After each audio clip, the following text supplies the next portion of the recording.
ஆபிரகாமுடைய 13வது பயணம், journey of tears.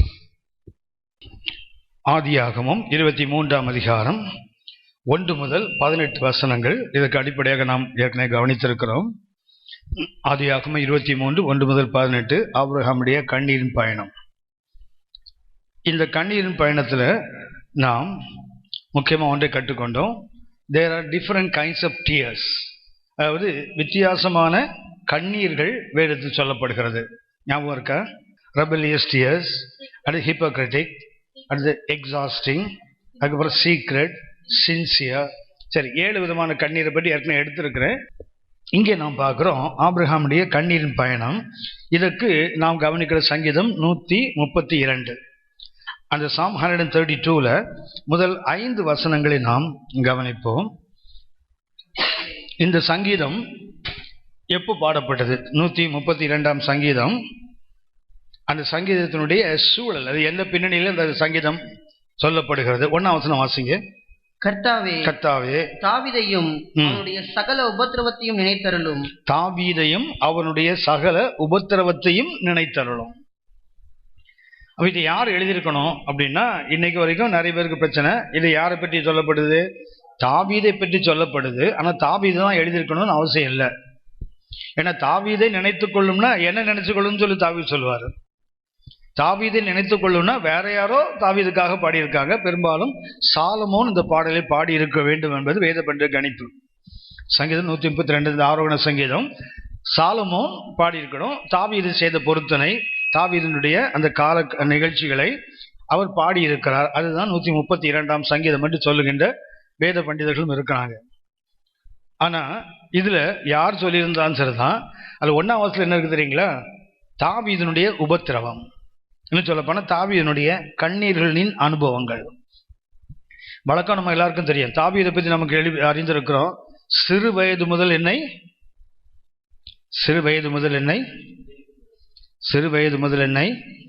121ஆம் சங்கீதம் 1ஆம் வசனம் அதுதான். என் சிறு வயது தொடங்கி அநேகந்தரம் என்னை நெருக்கி. அவர் தாவீதில் அனுபவம் என்ன?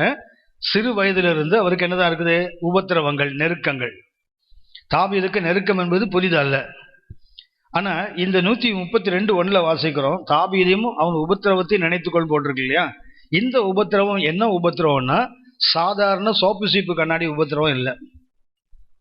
அதாவது சாதாரண இப்போ தாவீதுக்கு என்ன உபத்திரவம்? சிறு வயது முதல் நெருக்கப்பட்டவர். அவருடைய நினைவு தெரிஞ்சிலிருந்து அவரை தள்ளப்பட்டாங்க, அவர் நெருக்கப்பட்டார். வாழ்க்கை முழுவதும் அவருக்கு பிரச்சனைகள் தான். ஆனால் இந்த சங்கீதத்தில் சொல்லப்பட்ட அந்த கண்ணீர் என்ன கண்ணீர்னு சொன்னால், அவருடைய தனிப்பட்ட துக்கங்கள், தனிப்பட்ட இழப்புகளினால் வந்த கண்ணீர் அல்ல. இந்த கண்ணீர் என்ன கண்ணீர்? இது ஆபிரகாம் அழுதார். சங்கீதம் 120 ஆதியாகமம் 23 என்ன? அவர் சாராளுக்காக அழுதார். ஆனால் இங்கே தாவீது என்ன பண்றாரு? இப்போ நாம் இன்னைக்கு ஒரு புனித பயணத்தில் போயிட்டு இருக்கிறோம். இன்னைக்கு நமக்கு என்ன இருக்குது? பர்சனல் அஃப்ளிக்ஷன்ஸ் நமக்கு இருக்கு. ஒவ்வொருத்தருக்கு என்ன இருக்குது? தனிப்பட்ட உபத்திரவங்கள், தனிப்பட்ட சரீரம் சார்ந்த அழுகை நமக்கு இருக்குது. ஆனால் புனித பயணத்தில் போறவங்க கற்றுக்கொள்ள வேண்டிய கண்ணீர் என்ன சொன்னா, நமது தேவைகளுக்காக, நமது காரியங்களுக்காக அழுகிற கண்ணீர் அல்ல. தேவனை எது துக்கப்படுத்துமோ, தேவனை எது வருத்தப்படுத்துமோ அதற்கு அழுவுறதுதான் சரியான கண்ணீரின் பயணம். ஆபிரகாம் கண்ணீர் அழுதுனா அவரது மனைவியின் மரணத்துக்காக அவர் வந்து புலம்பி அழுதான்னு போட்டிருக்கு. ஆனால் சங்கீதம் 132 அவர் அழுகிறார். எதுக்காக அழுகிறார்? அதுதான் முக்கியமானது. அந்த அழுகை எதோடு சம்பந்தப்பட்டது இல்லை, உடலோடு சம்பந்தப்பட்டது அல்ல.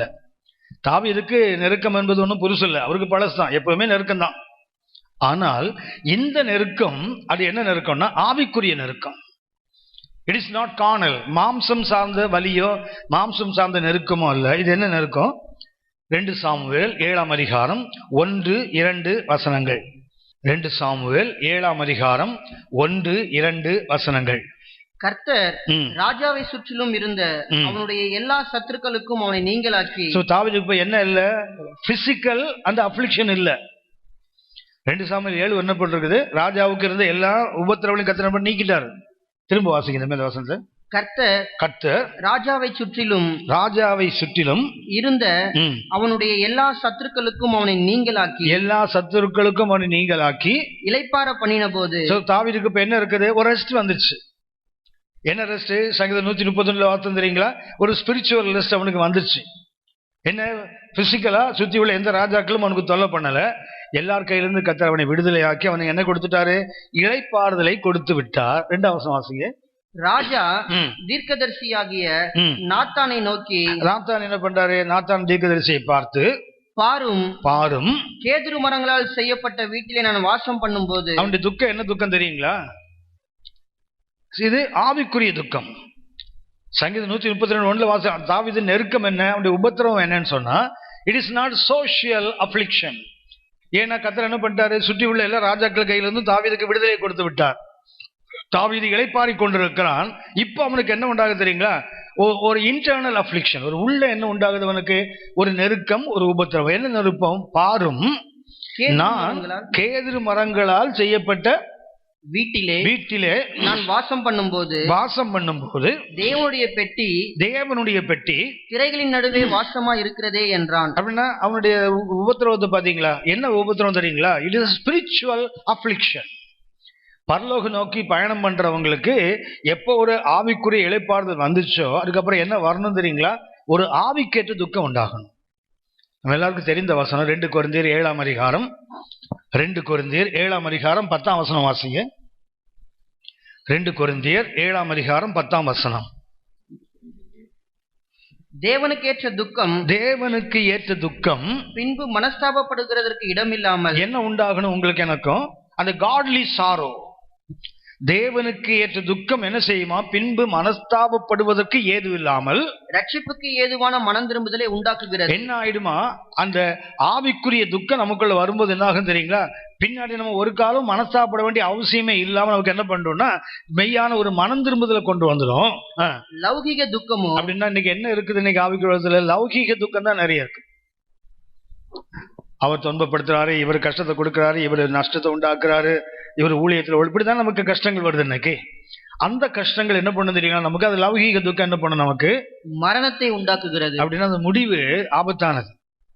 இப்ப இன்னைக்கு என்ன வேண்டும் இன்றைக்கு தேவ ஜனங்களுக்கு? அதாவது அந்த ஹெவன்லி ஜர்னி, பரலோக பயணத்தில் போறவங்களுக்கு என்ன இருக்கணும்? ஒரு காட்லி சாரோ. எது தேவனை துக்கப்படுத்துகிறதோ, எது தேவனை கஷ்டப்படுத்துமோ, எது தேவனை அவருடைய கனத்தை குறைக்குமோ அது என்ன பண்ணும்? எனக்கு வலியை உண்டாக்கணும், எனக்கு அது துக்கத்தை உண்டாக்க வேண்டும். அதுதான் சரியான பரலோக பயணத்தினுடைய அனுபவம். இந்த அனுபவத்தில் தாவீதுக்கு இப்ப என்ன இருக்குது? பாரும் நான் கேதுரு மரங்களால் செய்யப்பட்ட வீட்டுல வாசமா இருக்கிறேன், ஆனா கர்த்தருடைய பட்டியோ திரைகளின் நடுவே வாசமா இருக்கிறதே. அப்படின்னா அவருக்கு அந்த துக்கம் அஃப்ளிக்ஷன் என்ன வருது தெரியுங்களா? Dishonouring God. எதனால வருது? அஃப்ளிக்ஷன். தாவீதினுடைய அந்த வருத்தம் என்னன்னா தேவனை கனவீனப்படுத்துகிறதுனால அவனுக்கு என்ன வருது? ஒரு வருத்தம் வருது. நான் எங்க இருக்கிறேன்? கேதுரு மரங்களால் செய்யப்பட்டு சொல்ல போனா தாவீதுக்கு அதை கட்டி கொடுப்பதுக்கு என்ன பண்றான்? ஒரு தீருவின் ராஜா, ஒரு ஈராம் இருக்கான். அவன் தாவீதுக்கு என்ன பண்ணிட்டான்? கேதுரு மரங்களை கொண்டு வந்து ஒரு பெரிய வீட்டை கட்டி கொடுத்துட்டான். ஃப்ரெண்டு நண்பன் கட்டி கொடுத்துட்டான். அப்பவே யோசிக்கிறான், எனக்கு வீட்டை கட்டி கொடுக்க ஒரு ஃப்ரெண்ட் இருக்கிறான், ஆனா கர்த்தருக்கு ஃப்ரெண்ட் இல்லையே. அப்படின்னு என்ன பண்றோம்? கர்த்தரை கனவீனப்படுத்துகிறோம். சோ அதுதான் தாவீது துக்கம் உண்டாகுது. எதுக்கு? Dishonouring God. தேவனை நம்ம கனவீனப்படுத்திட்டோமே. தேவனை கனவீனப்படுத்தும் போது உங்களுக்கு எனக்கு என்ன உண்டாகணும்? துக்கம் உண்டாகணும். எங்கே தேவனுடைய நாமம் குறைக்கப்படுகிறதோ, மகிமை எடுக்கப்படுகிறதோ, எங்கே தேவனுடைய பேருக்கு ஒரு அவப்பெயர் வருகிறதோ, அப்ப நமக்கு என்ன உண்டாகணும்? ஒரு துக்கம் உண்டாகணும். அடிச்சுட்டா வலிக்குது இல்ல, கத்தரைப்படி என்ன சொன்னாலும் வலிக்கணுமே. கத்தரை எது தரக்குறையோ அவர் பண்ணவும் நம்ம வலிக்கணும்ல, ஆனா வலிக்க மாட்டேங்குது. ஆவிக்குள்ள ஆபத்து என்ன தெரியுங்களா? தேவனை துக்கப்படுத்துறாங்க, தேவனை வெட்கப்படுத்துறாங்க, நம்ம அதை துக்கப்படுத்தல. என்ன பண்றோம்? கர்த்தர் பார்த்துப்பார் பிரதர் விட்டுறோம்ல. நமக்கு ஏன் அந்த வருத்தம் வரமாட்டேங்குது? ஐயோ கர்த்தருடைய பேரை அவமானப்படுத்துறாங்களே, கர்த்தருடைய மகத்துவத்தை குறைக்கிறாங்களே. என்னாகமம் 11:1 வாசிங்க. என்னாகமம் 11:1. ஜனங்கள் முறையிட்டு கொண்டிருந்தார்கள். அது கர்த்தருடைய செவிகளில் பொல்லாப்பா இருந்தது. கர்த்தர் அதை கேட்ட பொழுது அவருடைய கோபம் மூண்டது. கர்த்தருக்கு என்ன உண்டாது? அவர் கனவீனப்படுத்துறாங்க பாருங்க. என்ன கொடுக்கிறார் கர்த்தர்? அவர்களுக்கு மன்னாவை கொடுக்கிறார். மன்னாவை சாப்பிடுறாங்க, ஆனா அவங்களுக்கு என்ன இல்லை? திருப்தி இல்லை. அப்ப தேவன் கொடுக்கின்ற ஒரு பொருள் மேல நமக்கு ஒரு விருப்பம் இல்லை. என்னத்துக்கு அப்படி தூக்கி போடுறான்னா யோசிச்சு பாருங்க. சிலர் பார்த்தீங்கன்னா ராத்திரி 10 மணி 11 மணி வேலையை முடிச்சுட்டு வருவாங்க. இல்லை ஒரு ஊழியத்தை முடிச்சுட்டு வரும்போது திடீர்னு ஞாபகம் வரும், ஒய்ஃபுக்கு இது ரொம்ப பிடிக்குமே, அது கிடைக்குமான்னு பார்த்தா அந்த நேரத்தில் அது கிடைக்காது. உங்களுக்கு அனுபவம் இருக்காது, இவங்களுக்கு அந்த அனுபவம் இருக்கும். ராத்திரி 10:30 மணி 11 மணிக்கு கடை மூடிடுவானோன்னு பதறி ஓடி போவாங்க. அவன் கடையை மூடுற நேரத்தில், சார் ஒன்று கொடுங்க சார், கொஞ்சம் சிம்முக்கு வரக்கூடாதா சார் அப்படி என்ன பண்ணுவான்னா, ரொம்ப காசை வாங்கிட்டு தான் ஏன்னா அவருடைய ஓசில் போட்ட மாதிரி தூக்கி போடுவாள். அது ஏன்னா நம்ம பிலவட் ஒன்ஸ் வீட்டில் இருக்காங்களே பிரியமானவங்க, குழந்தைக்கு பிடிக்குமே, மனைவிக்கு பிடிக்குமே, இல்லை பிரதருக்கு பிடிக்கும், அப்படி வாங்கிட்டு வரலாம் தெரியுங்களா. அதை வாங்கிட்டு வீட்டுக்கு வந்து ஒரு 11:30 மணி ஆகும். வீட்டில் ஏற்கனவே மூக்கு வரைக்கும் மொக்கிட்டு இருக்கும் அது. சரியா, நல்ல தின்னு முடிச்ச பிறகு அவன் பாடுபட்டு வாங்கிட்டு தான் வச்சுங்க. என்ன பண்ண தெரியுங்களா, அங்கே வைங்க அப்புறம் பார்த்துக்கிறேன். அந்த வாங்கிட்டு வந்தவன் நொந்துருவான் பார்த்துருக்கீங்களா. அந்த ரொம்ப எதிர்பார்த்து ஒன்று வாங்கி கொண்டு வந்து கொடுத்து அதை யாரும் சட்டை பண்ணலைன்னு வச்சிங்களேன், ரொம்ப வலிக்கும். கர்த்தர் அப்படிதான் வானத்தின் தானியத்தை கொண்டு வந்து இவனுக்கு கொடுக்குறாரு, தூதர்களின் அப்பத்தை கொண்டு வந்து கொடுக்குறாரு இவனுக்கு. ஆனா இவன் சொல்றான், என்னத்துக்கு இந்த மன்னா, எனக்கு என்னத்தை கொடு, இறைச்சியை கொடு அப்படித்தானே கேட்கிறான். என்ன கேட்கிறான் பாருங்களேன், அவன் கேட்டது பாருங்களேன், வெள்ளைப்பூண்டு, வெங்காயம், கீரை, நல்ல காலம் கொமட்டிக்காய கொடுன்னு கேட்காம வந்தான். அப்படின்னா ஒரு இன்ஃபீரியரான ஒன்றை மனுஷன் விரும்புகிறான். சில பார்த்துருக்கீங்களா, வீட்டில் நீங்கள் என்னதான் பாடுபட்டு எக்ஸலண்டாக ஒரு பஜ்ஜி அப்படி செய்து வைக்கிறீங்கன்னு வச்சுங்களேன், அப்படி பார்த்துட்டு பார்க்காம என்ன அப்படி. ஆனால் பக்கத்தில் வண்டி கடை இருக்கு பார்த்தீங்களா, அங்கே போய் 7 பஜ்ஜி ஒன்றா உள்ள தள்ளுவாங்க, அப்படி முழுசா தள்ளுவான். கடுப்பு அடிக்குமா அடிக்காதா. இவனுக்குன்னு ஹெல்த்தியான எண்ணெய் வாங்கி, இவனுக்கு சுத்தமான கடலை மாவு வாங்கி, அதில் ஆர்டிஃபிஷியல் ஃப்ளே கலர் இல்லாமல் என்ன பண்ணுறாங்க, ஒரிஜினலாக கொடுத்தா அதுக்கு நாக்கில் சரியில்லைல்ல. ஆனால் அது வண்டி கடையில் பார்த்துருக்கீங்களா, சாக்கடை தண்ணி விட்டு கலக்கல அந்த மாவில், அவ்வளோதான் மிச்சம். ஆனாலும் டேஸ்டியாக இருக்குல்ல, அங்கே தானே போய் நிற்கிறான், கையேந்தி போனது போய் கையை நீட்டிட்டு உட்காந்துருக்கிறாள். ஸோ வலிக்குமா வலிக்காது. இதுதான் கர்த்தருடைய நிலை. பரலோகத்தின் தானியம் தூதனுடைய அப்பத்தை கொண்டு கொடுத்தா என்ன பண்றான், எங்களுக்கு இறைச்சியை கொடுப்பவன் யார் அப்படின்னா, நாங்க இப்படி எகிப்தில் இப்படி சாப்பிட்டோமே அப்படி சாப்பிட்டோமே, அது என்ன பண்ணுது, தேவனை கனவீனப்படுத்துவது. தேவன் கொடுக்கின்ற ஒன்றை நாம் வந்து அற்பமாய் மதிக்கும் போது என்ன ஆகும் தெரியுங்களா, அது தேவனை கனவீனப்படுத்துவது, டிஸ்ஆனரிங் காட். இன்னொன்று சொல்லுகிறேன், 1 சாமுவேல் நீதிமொழிகள் 11:1 வாசிங்க. நீதிமொழிகள் 11:1. கள்ளத்தராசு கர்த்தருக்கு அருவருப்பானது. எது கர்த்தரை கனவீனப்படுத்துறீங்களா, வாசிங்க. சுமுத்திரையான நிறைக்கல்லோ அவருக்கு பிரியம். கர்த்தர் எது கனப்படுத்தும் தெரியுங்களா, எது அவருக்கு பிரியம் தெரியுங்களா, சரியான எடை, அதாவது சரியான அளவு, அளந்து பார்த்தல். இன்னும் சொல்லி போனா சரியான எடை போடுகின்ற தன்மை. கர்த்தருக்கு எது அருவருப்பானது, கள்ளத்தராசு கர்த்தருக்கு அருவருப்பானது, சுமுத்திரையானது தான் என்ன அவருக்கு பிரியமானது. அப்ப நான் எது கர்த்தரை கனப்படுத்தும் தெரியுங்களா, நாம் வந்து ஒரு காரியத்தை சரியா ஜட்ஜ் பண்ண கற்றுக்கொள்ளணும். நம்ம பிரச்சனை என்ன தெரியுங்களா, சரியாக நம்மால எடை போட தெரியல. பார்வையின்படி என்ன பண்றோம், உங்களுக்கு தெரிந்த வசனம் யோவான் 7:24, தோற்றத்தின்படி என்ன பண்ணக்கூடாது, தீர்ப்பு செய்யாம நீதியின்படி தீர்ப்பு செய்யுங்கள். யோவான் 7:24 வசனம் வாசிங்க. யோவான் 7:24. யோவானின்படி தீர்ப்பு செய்யாமல் நீதியின்படி தீர்ப்பு செய்யுங்கள் என்று. எப்படி தீர்ப்பு செய்யக்கூடாது, தோற்றம். இந்த ஆவிக்குரியவர்கள் எப்படி தெரியுங்களா, பார்வையின்படி. இன்னும் சொல்ல போனா அவங்களை வெளித்தோட்டத்தை வச்சு எடை போடுறோம். வெளித்தோட்டம் இதுக்கு நல்ல உதாரணம் யாக்கோபு 2ஆம் அதிகாரம். யாக்கோபு 2ஆம் அதிகாரம் 1, 2, 3 வசனத்தை வாசி. 5 வரை வாசிக்கணும், நேரம் இல்லை. 2ஆம் அதிகாரம் 1, 2 வசனத்தை வாசிங்க. என் சகோதரரே, மகிமையுள்ள நம்முடைய கர்த்தராகிய இயேசு கிறிஸ்துவின் மேலுள்ள விசுவாசத்தை, நம்முடைய மகிமையுள்ள தேவனாகிய கர்த்தராகிய இயேசு கிறிஸ்து மேலுள்ள விசுவாசத்தை பட்சபாதத்தோட பற்றி கொள்ளாதிருப்பீர்கள். என்ன செய்யக்கூடாது, பார்ஷியாலிட்டி, பட்சபாதத்தின்படி என்ன செய்யாதீங்க, பற்றி கொள்ளாதிருங்கள்.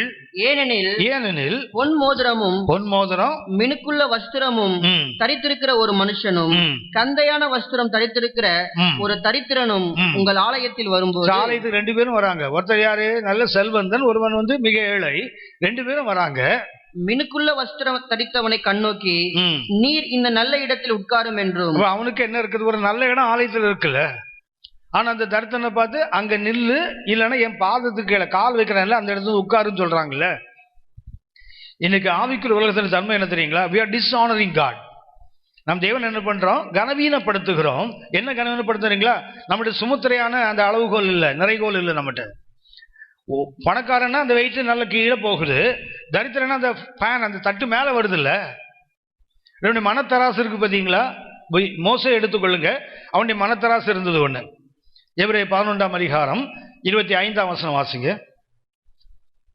எபிரேயர் 11:25 வாசிங்க. அநித்தியமான பாவ சந்தோஷங்களை அனுபவிப்பதை பார்க்கிலும் தேவனுடைய ஜனங்களுடைய துன்பத்தை அனுபவிப்பதை தெரிந்து கொண்டு, அவனுடைய மனத்தராசில் ரெண்டு பக்கம் தட்டுல என்ன பண்றான்? ஒரு பக்கத்துல அநித்தியமான பாவ சந்தோஷம், இன்னும் பக்கத்துல இருக்கிறது தேவ ஜனங்களோட பாடுபடுதல். அதை தூக்கி பார்த்தா அவனுடைய தராசு எதை வெயிட்டா காட்டுது?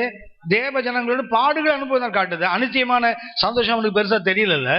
அடுத்தது, இனி வரும் பலன் மேல் நோக்கமா இருந்து, இனி அவனுடைய தராசு என்ன சொல்லுது?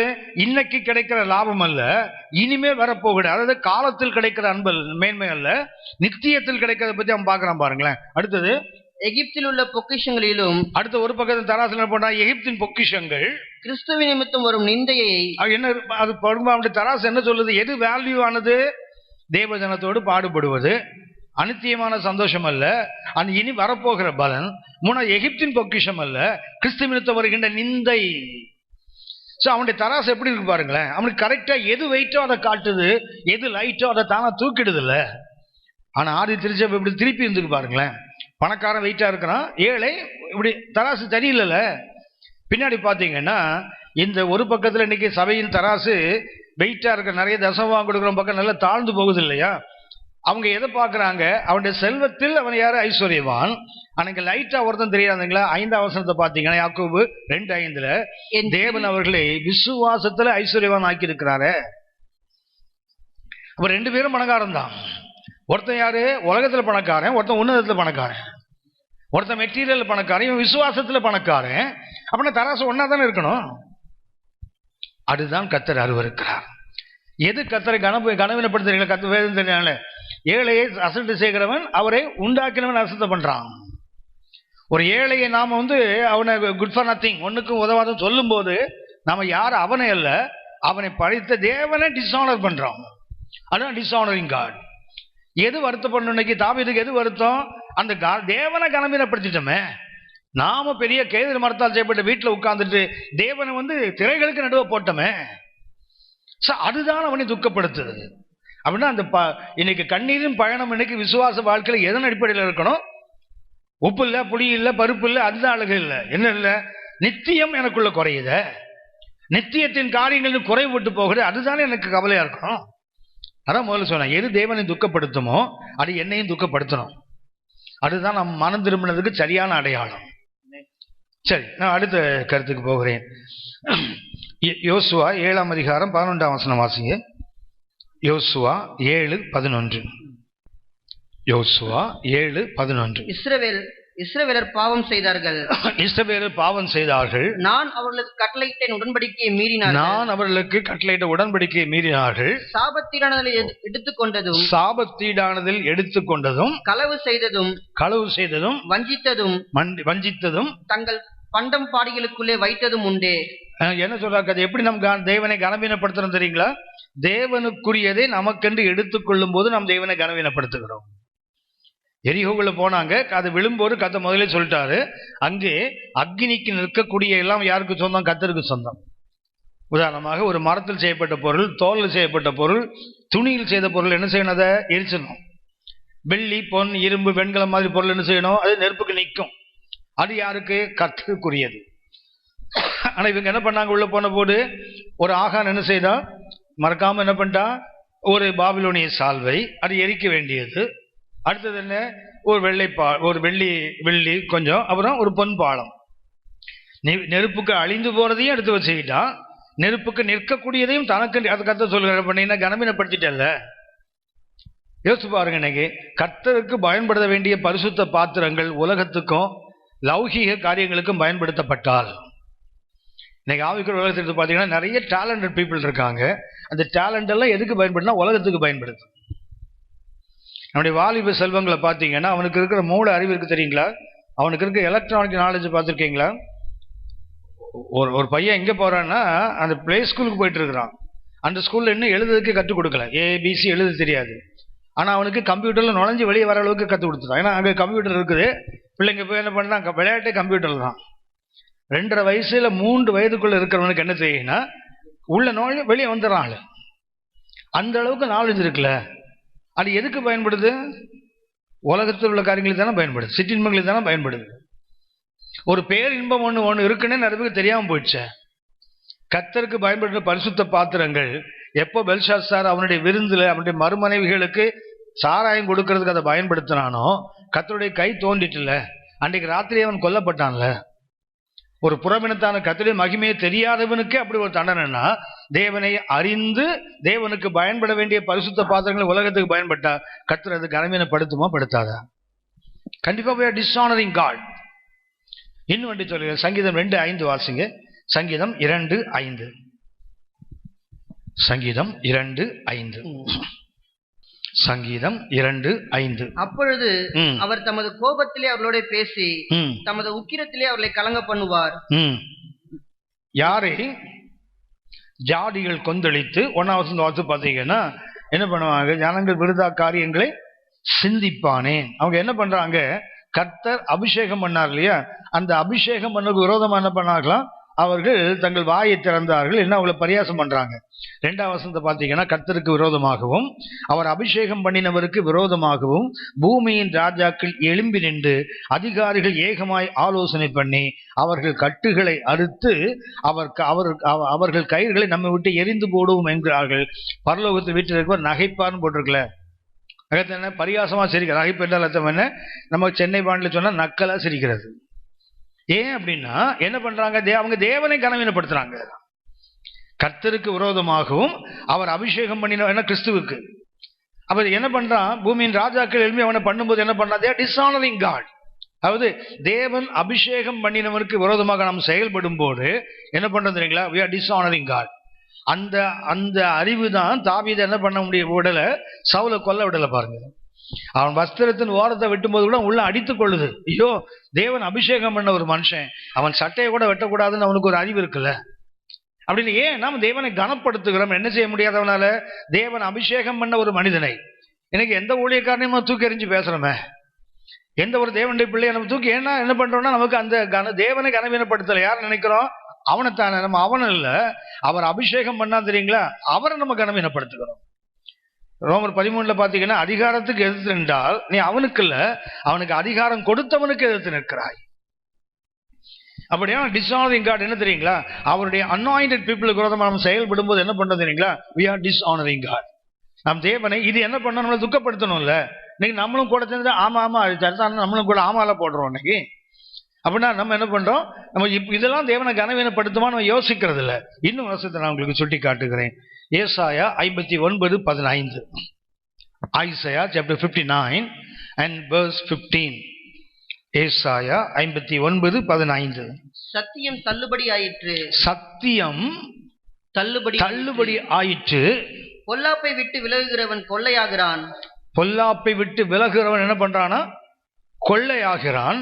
இதை கர்த்தர் பார்த்து நியாயமில்லை என்று விசனம் உள்ளவரானார். கர்த்தருக்கு என்ன வருது, துக்கம் வருது. பாருங்களேன், அவ என்ன நடக்கு தெரியுங்களா, என்றைக்கு எந்த இடத்துல சத்தியம் தள்ளுபடி ஆகிறதோ அது தேவனை கனவீனப்படுத்துவது. அவருடைய வார்த்தையை ஒரு இடத்துல அசட்டை பண்றாங்கன்னா எதை அசட்டை பண்றாங்க யோசிச்சு பாருங்க. 2 மணி நேரம் 1.5 மணி நேரம் ஆராதிக்கிற சபைகள் 20 நிமிஷம் தான் பிரசங்கம் பண்றாங்க. அப்படின்னா அவருடைய வார்த்தை கனவீனப்படுத்தப்படலையா? பாடும்போது ஆடும்போது உட்கார்ந்து இருக்க கூட்டம் வசனம் எழுந்து வெளியே போகுதில்ல. சமீபத்தில் ஒரு கன்வென்ஷன்ல பேசினேன். அதுல ஒரு தம்பி தான் ஆராதனை நடத்துறாரு. பாத்தீங்கன்னா அந்த மூங்கிலுக்கு அந்த பேண்ட் போட்டு விட்டா எப்படி இருக்கும், ஆடை இவ்வளவு தான் இருக்கும். அதுல அந்த டைட் ஸ்கின் டைட் இருக்கு பாத்தீங்களா, அதை ஒண்ணு போட்டிருக்கிறான். அது ஒரு மரியாதை இல்லை. கத்த ஜனங்களுக்கு முன்னாடி நிக்கிறிய பனியன், அது மேல உள்ள ஒரு கருப்பு பனியன் போட்டு மேல பட்டன் போடாத ஒரு சட்டை, ஒரு முழுக்கை சட்டை பட்டன் போடாம அப்படி பறக்கிற மாதிரி விட்டுருக்கிறான். ஏற்கனவே அது குச்சிக்கு பேண்ட் போட்டு விட்ட மாதிரி இருக்கு. இதுல அந்த சட்டையை வேற திறந்து போட்டு மேல ஒரு ஓவர் கோட் மாதிரி போட்டு திறந்து விட்டுருக்கான். பாட்டுக்கு அவனுக்கு சம்பந்தமே கிடையாது. எந்த பாட்டும் ஒரிஜினலா பாட தெரியல. ஏன்னா காட்டுக்கத்தான் கத்துறான். அதுக்கு ஒரு கீபோர்டு, அதுக்கு ஒரு பேட் வச்சுட்டு என்ன பண்றான், அடி கிளிக்கிறான் ஆளு. அவங்க என்ன நினைக்கிறாங்க, கர்த்தரை நம்ம என்ன பண்றோம், கனப்படுத்துறோம்னு நினைக்கிறாங்கல்ல. 6:30 மணிக்கு தொடங்கினா 7:35 வரைக்கும் பாட்டு ஆராதனை இதெல்லாம் நடக்குது. 7:35 என்கிட்ட மெசேஜ் கொடுக்குறாங்க. மெசேஜ் கொடுக்க ஆரம்பிச்ச உடனே கீபோர்டு வாசிக்கிறவன், பேடு வாசிக்கிறவன், பாடுற முன்னே இருந்து வெளியே போயிட்டாங்க. இந்த லைட் மியூசிக்ல பார்த்துருக்கீங்களா? பார்த்துட்டே இருப்பான், திடீர்னு கீழே ஸ்டேஜ் பின்னாடி துண்டு பீடி அடிப்பான். நீ துண்டு பீடி அடிக்கிற ஆளா? நமக்கு ஒன்றும் வஞ்சகமே கிடையாது, போட்டு வாங்கி தள்ளிட்டேன். அடுத்த நாள் அவன் ஆராதிக்க வரான், வரவே இல்லை ஆளு. நீ வரவே வேண்டாம், 1 மணி நேரம் உனக்கு ஆடுறதுக்கு தெரியுது, உட்காந்து வசனம் கேட்க தெரியலன்னு நீ யாரு? நான் உலகத்து மனுஷனா இல்லை விசுவாசி? யாரை சொல்லு. பாஸ்டர் அப்புறம் சொன்னாரு, பையன் ரொம்ப சூடாயிட்டான்னாரு. நான் சொன்னேன், ஏதாவது உள்ள இருந்தா தானே சூடாகிறதுக்கு, அவனுதான் ஒன்றும் கிடையாது, அவனுக்கு ஏன் சூடாகுது? இல்லை அவன் எழுந்து போயிட்டான்ல, இவர் என்ன போனவன் திரும்பி வரவே இல்லை. இவர் அவனுக்கு ஃபோன் பண்ணாரான், அவன் ஃபோன் எடுக்கலையா? அவன் நான் சொன்ன, அவன் எடுக்கவே மாட்டான், நான் போகிற வரைக்கும் அவன் ஃபோனை எடுக்க மாட்டான். அவன் இருந்தா ஒழுங்கா சபையில் இரு, இல்லைன்னா ஓடி போயிடு, அவ்வளவுதான். நல்ல காலம் கர்த்தர் என்னெல்லாம் பாஸ்டர் ஆக்காது. ஆக்கியிருந்தாருன்னா நான் மாத்திரம் தான் சபையில் இருந்திருப்பேன், வேற ஒருத்தர் இருந்திருக்க மாட்டான். என் மனைவியும் சேர்த்து, அவளும் அட போயான்னு போயிட்டு இருப்பான். என்னைக்கு நான் ஒருத்தன் தான் இருந்திருப்பேன், அண்ணன் தான் கர்த்தர் என்ன பாஸ்டர் ஆக்கல. இவங்களுக்கெல்லாம் நிறைய பொறுமை, இவனுக்கெல்லாம் நிறைய பொறுமை கொடுத்துருக்காரு, அவருக்கெல்லாம் நிறைய பொறுமையை கொடுத்துருக்காங்க. என்ன செய்தாலும் இந்த காலுக்கு போட்டு மிதிக்கிறான் தெரியுங்களா, அப்ப கூட சோதரேன்னு உட்காந்துருக்க ஆளுங்க அவங்கெல்லாம். ஆனா என்ன இப்படிப்பட்ட ஆளு தான் வேணும்னு கத்த பாஸ்டர் ஆக்குவார். நிறைய கனம் இருக்கு உங்களுக்கெல்லாம். இந்த அடிக்கிறவன், உரைக்கிறவன், மிதிக்கிறவன் தாங்கிட்டு நிக்கிறாங்களே, இவங்களுக்கு பரலோகத்தில் தனி டைனிங் டேபிள் வச்சிருக்காரு ஆண்டவர் இவங்களுக்கு. சரியா? என்ன மாதிரி ஆளுக்கு கேட்லேயே விடமானான்னு சந்தேகம் எனக்கு. இத்தனை பேரை திட்டினல்ல, போடா வெளியேன்னு பிடிச்சி தள்ளலாம் தள்ளிடுவான். கவனித்துக் கொள்ளுங்கள், சத்தியம் தள்ளுபடி ஆகிற காலம் தானே. பாடுற ஆராதிக்கிற உனக்கு உட்கார்ந்து வசனம் கேட்க முடியலன்னா நீ என்ன ரட்சிக்கப்பட்ட? அவர் ரட்சிக்கப்பட்டாரா? ஞானஸ்தானம் எடுத்தாராம். அவர் ஒரு இஸ்லாமிய சமூகத்திலிருந்து ரட்சிக்கப்பட்டு வந்தாள். நீ எவ்வளவு வைராக்கியமா இருக்கணும், நீ எவ்வளவு வைராக்கியமா இருக்கணும். நீ வசனம் கேட்க மாட்டேன்னு எழுந்து போனேன்னா, நான் போனோன்னு வாங்கி இந்த சபைக்கும் பாட்டுக்கும் சம்பந்தமே இல்லைன்னு சொல்லி வாங்கி தள்ளிட்டேன், அவ்வளவுதான். அடுத்த நாள் பாச கூப்பிடாரு, பாடுறவங்க வாருங்கன்னா ஒருத்தனும் வர மாட்டேங்கிறான். எதுக்கு இந்த ஆள் வாயில நிக்கிறதுன்னு ஒன்றும் வரவே இல்லை ஆளுக்கு. சத்தியம் தள்ளுபடி ஆகிற காலம். இதை கர்த்தரை வசனப்படுத்தும், கர்த்தரை டிஸ்ஆனர் பண்றது. வார்த்தை தானே இயேசு. வார்த்தை நீ கேட்க மாட்டேன்னா இயேசுவை கேட்க மாட்டேன்னு அர்த்தம் தானே. வார்த்தை இயேசு தானே. வசனத்தை கேட்க உனக்கு எனக்கு சபையில முடியல, வசனத்தை பிரசங்கம் பண்ண ஆள் இல்ல, 20 நிமிஷம் மேல பேசாத நீ சபையில சட்டம் போட்டேன்னா நீ யாரை கனவீனப்படுத்துற? பிரசங்க யாரும் இல்ல, வார்த்தையாகி தேவனைத்தானே நீ அவமானப்படுத்துற. இன்னைக்கு அவமானப்படுத்தலையா? என்ன தெரியுங்களா, இது நிறைய பேர் துக்கத்தை உண்டாக்க மாட்டேங்க. பாருங்களேன், துக்கத்தை உண்டாக்கணும் இல்ல. ஐயோ என் ஆண்டோட வசனத்தை தள்ளுறாங்க. ஐயா, தேவனை எது கனவீனப்படுத்துகிறதோ அது நம்மளை என்ன செய்யணும்? துக்கப்படுத்தணும். ஏசாயா 59:15 வாசித்தோம், சத்தியம் தள்ளுபடி ஆகிட்டது. கர்த்தருக்கு வசனமா இருக்குது இல்ல, வசனம் தள்ளுபடி ஆகுது.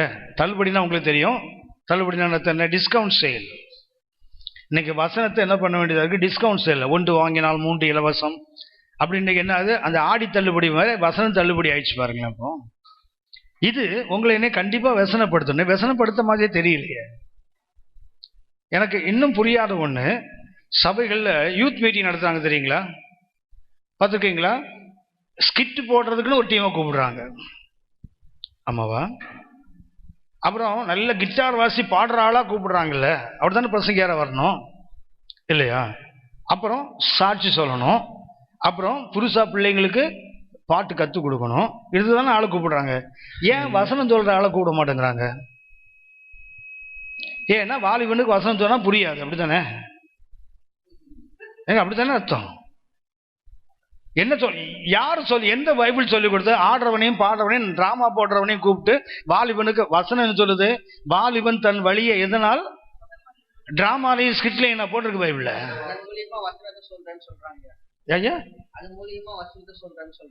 ஏன் அது மூலமா சொல்றா மரமண்டையில ஏறாதா? எனக்கு புரியல. அப்படிதான் அதான் சொல்றேன், அதான் தவறுன்ற ஒண்ணு தெரியுங்களா?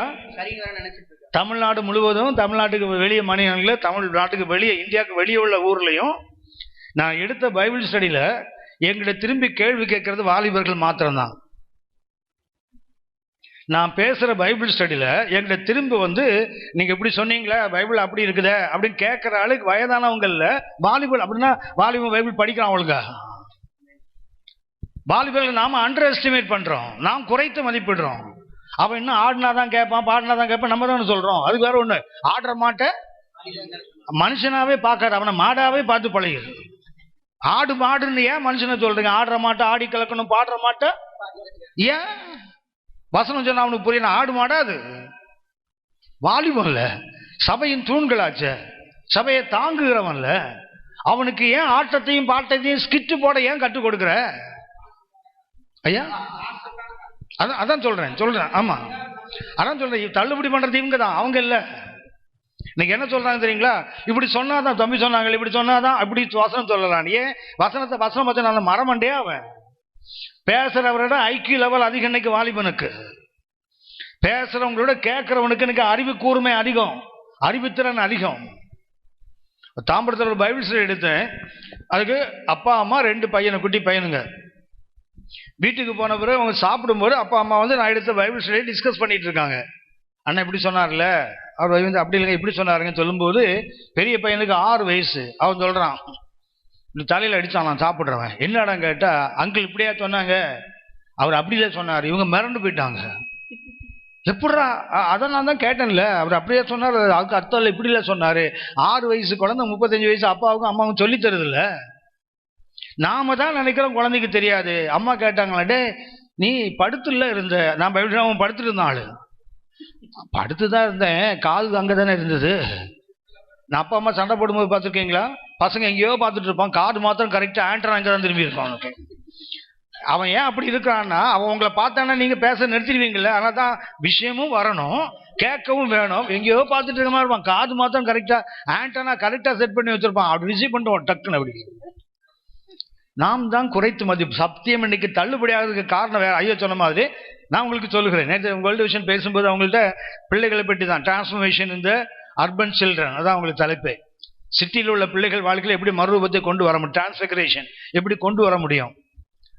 அதில் பிள்ளைகள் சொல்லும்போது சொன்னால, ஏசப்பான்னு சொல்லி நம்ம இன்னும் பொம்மை தானே காட்ட கற்றுக்கொண்டோம். குழந்தைக்கு ஏசு என்று சொல்றதுக்கு நம்ம என்ன பண்றோம்? படத்தை தானே காட்டுறோம். கேத்தலிக் படத்தை காட்டினா அது விக்கிரகன்ற, நீ பிள்ளைக்கு காட்டினா அது விக்கிரகம் இல்லையா? இன்னும் சண்டே ஸ்கூல்ல ஏசாத பொம்மையை காட்டி ஒட்டித்தானே பிரார்த்தனை பொருளை காட்டி ஏசப்பான்னு சொல்லி தரோம். அப்ப நம்ம விக்கிரகத்தை கற்றுக் கொடுக்கலையா? நான் ரட்சிக்கப்பட்டு 28 ஆண்டுகள் ஆகுது. 34 வயசு ரட்சிக்கப்பட்டு இப்போ எனக்கு 62 வயசு முடிஞ்சிச்சு. இந்த 38 வருஷமா நான் ஜெபம் பண்ணும்போது இன்னைக்கும் போராடுறேன். ஜெபம் பண்ண உட்காந்து அந்த ஏசாத பொம்மை தான் இன்னும் ஞாபகத்துக்கு வருது எனக்கு. ஏன்னா ஒரு கத்தோலிக்கனாக இருந்து இதுதான் ஏசப்பான்னு காட்டி எனக்கு வளர்த்துட்டாங்க. இன்னைக்கு 28 ஆண்டுகள் போராடுறேன். என்னால் அந்த பொம்மையை உள்ளேருந்து எடுத்து போட வெளியே போக முடியல. மற்றவன் கொடுத்தால் அது விக்கிரகம், நம்ம கொடுத்தா டெமான்ஸ்ட்ரேஷன். அது அவன் சொல்றான், பந்து உருண்டையா இருக்கும், அதை கீழே போட்டா குதிக்கும், அப்படி சொன்னா புரியாது. பந்து எடுத்து கையில் கொடுத்தா முடிஞ்சு போச்சுல. ஏசப்பா எப்படி இருப்பாரு? ஒளியாகவே இருக்கிறார், அது புரியாது குழந்தைக்கு. அன்பாகவே இருக்கிறார், அது புரியாது. அவர் பூரண அறிவுள்ளவராய், அதுவும் புரியாது. எடுத்து ஒரு பொம்மையை காட்டிட்டா ஏசப்பா. சாகிற வரைக்கும் நீ விக்கிரகத்தை நீ தானே கற்றுக் கொடுக்குற, நாம் தானே கற்றுக் கொடுக்குறோம் பிள்ளைக்கு. கவனித்துக் கொள்ளுங்கள், தள்ளுபடி ஆகிறது எனக்கு சத்தியம். நாம் என்ன நினைக்கும் தெரியுங்களா? இப்படித்தான், இப்படி சொல்லணும் சட்டம் கிடையாது. என்ன சொல்றான்? வாலிபர்கள் அப்படி த்ரில்லிங்கா இருக்கணும், வாலிபர்கள் அப்படி ஒரு என்டர்டெயின்மெண்டா இருக்கணும், வாலிப பிள்ளைங்களை உட்கார வச்சு சிரிக்க வைக்கணும், அப்படி கும்மாளம் போட வைக்கணும், அப்படித்தானே கூப்பிடுறாங்க. ஏன்? வசனம் சொன்னா அவனுக்கு கேட்காரா? கவனித்துக் கொள்ளுங்கள், வசனத்தை சொன்னா மணிக்கணக்கில் உட்கார்ந்து கேட்கிற வாலிபன் தமிழ்நாட்டில் இருக்கிறான். சொல்ல நமக்கு தெரியல, அதை ஒத்துக்கோ. இல்ல நமக்கு சொல்லல, இல்ல சொல்ல தெரியல, அவ்வளவுதான். அவன் விரும்புவது போல வேதத்தை அவனுக்கு விவரித்து காட்ட நமக்கு தெரியல. It's our failure. கர்த்தரோ இல்ல பிள்ளைகளோ இல்ல, நாம் தான் சொன்னான்னு சொன்னாங்கல்ல, பாஸ்டர் தப்புன்னாங்க இல்லையா? நான் அவங்கள சொல்ல என்ன சொல்றேன், என்னை போன்ற வேதத்தை கற்றுக்கொள்ள என்ன பண்ற, அவனுக்கு இன்ட்ரெஸ்டிங்கா அவன் கேட்கற மாதிரி கற்றுக் கொடுக்கல. அவனுக்கு அந்த பிரசன்டேஷன் ஒழுங்கா இருந்தா அவன் கவனிப்பான்ல. நான் திரும்பவும் சொல்லுகிறேன், கத்த கிருபை. நான் போற இடங்கள்லாம் பார்க்கிறேன், 100 பேர்ல 200 பேர் வேல் ஸ்டடி வந்தாலும் யாராவது ஒரு வாலிபனாவது அதில் எழும்புறான், ஒரு வாலிபனாவது திரும்ப கான்டாக்ட் பண்றான். நீங்க சொன்னீங்களா எனக்கு திரும்பி ஃபர்தரா படிக்கணும், நீங்க எங்க பைபிள் ஸ்டடி நடத்துறீங்க, நீங்க பைபிள் ஸ்கூல்ல டீச் பண்றீங்களா, நான் கொஞ்சம் சேர்ந்துக்கிறேன், இல்ல தனியா எனக்கு பிரைவேட் டியூஷன் எடுப்பீங்களான்னு ஒரு அம்மா இது வரைக்கும் 3 தடவை எங்க வீட்டு வந்திருக்கும். பிரைவேட் டியூஷன் எடுப்பீங்களா? ஏன்னா அந்த அம்மா வந்து ஒரு அந்த மென்டலி ரிட்டார்டு சில்ட்ரன் அதுக்கு ஏதோ ஒன்று டீச் பண்ணுற மாதிரி ஒரு ட்ரெயின்ட் ஆனவங்க அவங்க வீடுகளில் போய் அந்த மாதிரி பிள்ளைங்களுக்கு டீச் பண்ணுறாங்க. அவங்க சொல்கிறாங்க, நீங்கள் எனக்கு சும்மா டீச் பண்ண வேண்டாம், நான் டீச் பண்ணால் எனக்கு ஃபீஸ் தராங்கல்ல, அதுபோல் நான் வந்து உங்கள்கிட்ட கற்றுக்கிட்டு ஃபீஸ் கொடுத்து கற்றுட்டு போகிறேன். நான் சொன்னேன், இல்லைம்மா அந்த வேலையெல்லாம் எனக்கு இல்லைம்மா, எனக்கு நான் பைபிள் ஸ்டடி எடுக்கிறதுக்கு நீங்கள் வந்து கற்றுக்கோ. இல்லை எனக்கு அவன் ரொம்ப பிஸியான ஆள், ஆனால் காலையில் 5 மணிலேருந்து 6 மணி வரை, இல்லை ராத்திரி 10லேருந்து 11 மணி இந்த மாதிரி நேரத்தில் நான் வந்து கற்றுக்கிறேன். 8th படிக்கிற ஒரு பையன் இருக்கிறான். அந்த அம்மாட்ட எனக்கு ரொம்ப பிடிச்ச விஷயம் என்ன தெரியுங்களா? ஏதோ ஒரு சந்தர்ப்பத்தில் வந்தாங்க, கேள்விப்பட்டிருக்காங்க ஒரு ஆள் இருக்கிறான் பைபிள் டீச் பண்ணுற ஆளுன்னு. வந்து என்ன பண்ணாங்கன்னா கேட்டாங்க, எனக்கு முடியாதுன்னு சொல்லி என்ன பண்ணி போயிட்டாங்க. அதுக்கப்புறம் ஒரு நாள் வந்தாங்க. எதுக்கு வந்தாங்கன்னா, அவங்க வாழ்க்கையில் ஒரு கிரிட்டிக்கலான ப்ராப்ளம். அந்த ப்ராப்ளத்தை முடிவெடுக்க தெரியாமல் என்ன பண்ணிருக்காங்க, யார்கிட்ட போயிருக்காங்க ஜெபம் பண்ணி ஒன்று சொல்லியிருக்காங்க. அது நேர வசனத்துக்கு மாறானது. இவங்க என்ன பண்ணாங்கன்னா, அது அவங்களுக்கு மனசில் ஒரு டிஸ்டர்பன்ஸ் உண்டாயிட்டு, இது சரியா இருக்குமா இப்படி சொல்கிறாங்களே. ஒன்றை கேட்டிருக்காங்க, இங்கே ஒருத்தர் இருக்காரு, ஒரு பைபிள் ஸ்டடி எடுப்பார். எங்கள் வீட்டுக்கு வந்து என்ன பண்ணாங்கன்னா, ஒய்ஃப் இருந்தால் ஒய்ஃப்ட்டு வந்து கேட்டிருக்காங்க. நான் படிச்சுட்டு இருந்தேன், என்னை கூப்பிட்டா போனேன். என்னம்மான்னு கேட்டால், எனக்கு இது மாதிரி ஒரு காம்ப்ளிகேஷன், எனக்கு பைபிள்லேருந்து ஆண்டவருடைய ஆலோசனை எனக்கு வேணும். அந்த வசனத்தை சொன்ன உடனே அந்த அம்மா அப்படி கை தட்டி எளிமை நின்னாங்க பாருங்க, தனியாக சும்மா எங்கள் வீட்டு ஹாலில். என்னம்மா பண்ணுறேன்னு கேட்டேன். இது கர்த்தருடைய ஆலோசனை. ஏன்னா இங்கே சொல்லும் போது என் மனசில் தெளிவாயிடுச்சு, வெளிச்சம் வந்துட்டு. அவங்க சொன்னது இதுக்கு நேர் ஆப்போசிட், தப்பாக சொல்லியிருக்காங்க. என்ன தெரியுங்களா, ஷி மேட் எ டிசிஷன் அந்த மூமெண்ட்ல. அவங்களுக்கு நிறைய நஷ்டம், அந்த டிசிஷன் எடுத்த நிறைய நஷ்டம். சந்தோஷமா போனாங்க. ஏன்னா நான் வசனத்துக்கு கீழ்ப்படுகிற மாதிரி நீங்க என்ன நடத்திட்டீங்க. ஆள் இல்லாம இல்ல, அவங்களுக்கு சொல்ல வேண்டிய விடத்தில் அவங்க புரியுற மாதிரி சொன்னா யாரும் கேட்பாங்க. இது நம்முடைய என்ன மாதிரி ஆளோட தோல்வி. அது பிள்ளைங்க ஆடினாதான் கேட்பான். அது ஆடுறது தப்புன்னு நான் சொல்ல வரல. ஒரு ஸ்கிட் போடலாம், இல்லை ஒரு பாட்டு நடத்தலாம், இல்லை ஒரு ஆராதனை நடத்தலாம், தவறு இல்லை, நான் அது தவறுன்னு சொல்ல வரல. ஆனால் இப்படி சொன்னாதான் புரியும் சொல்லாதீங்க. வசனத்தை நம்ம அவனுக்கு சொல்ல வேண்டிய விதத்தை சொல்லலாம். அப்போ கர்த்தர் வசனப்படுத்துவது என்ன, தள்ளுபடி ஆகுது. இன்னைக்கு ஆவிக்கிற உலகத்தை வசனம் தள்ளுபடி ஆகிட்டு தானே இருக்குது. யாரையாவது வருத்தப்படுத்துதா? அது வருத்தப்படுத்தால் அது என்ன, தேவனை கனவீனப்படுத்துறாங்க. அவருடைய வார்த்தையை தள்ளுவதும் அவரை தொழுதும் ஒன்று தானே. ஏசப்பதான் சொன்னாரு, என்னை தள்ளி என் வார்த்தைகளை ஏற்றுக்கொள்ளாதவனை நியாயந்தீர்க்கிற ஒன்று இருக்கிறது. யோவான் 12:47-48 கர்த்தர் மிக தெளிவாக சொன்னார். வசனத்தை வாசிங்க. யோவான் 12:47-48.